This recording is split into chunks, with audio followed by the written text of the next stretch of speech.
هنعمل اسهل واسرع طريقة للنجريسكو. هنعملها بالفراخ بطريقة بسيطة وطعمها لذيذ جدا. اللي عايز المقادير مكتوبة هتلاقوها على اليوتيوب، اللينك على صفحتي.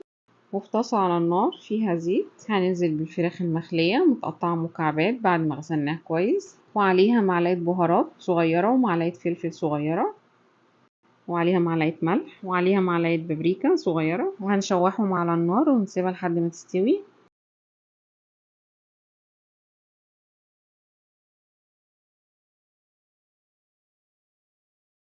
وبعد ما استوت نزلت عليها بطماطم مقطعة وفلفل ألوان وزيتون مقطع، وهنقلبهم تقليبة وخلاص، وهنطفي عليها وهنسلق بقى المكرونة. حلة على النار فيها مية وعليها معلقة ملح، سيبناها تغلي وبعدين نزلنا بالمكرونة سلقناها،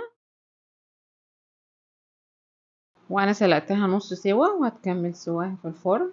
في حلة على النار هنضيف 3 معالق سمنة او زيت، وهنضيف 3 معالق دقيق كبار، وهنقلبهم كويس، وهنضيف عليهم كوباية لبن على كوباية مية او كوبايتين لبن. هنقلب تقليب مستمر لحد ما يبقى كريمي معانا.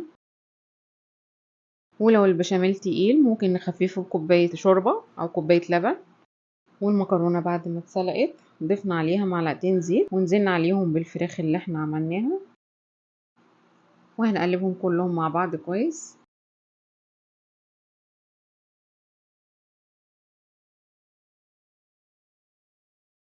وفي صينية نزلت بشوية زيت ورشيت عليهم شوية بقسماط علشان المكرونة ما تلزقش، وهننزل بالمكرونة عليهم ونفردها، وهننزل عليهم بطبقة البشاميل هنفردها على الوش كله،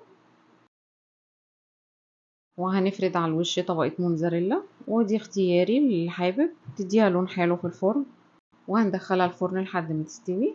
وهنا استوت واخدت لون حلو جدا، وطريقتها سهلة وسريعة وبسيطة وطعمها حلو جدا. اللي عايز المقادير مكتوبة هتلاقوها على اليوتيوب، اللينك على صفحتي.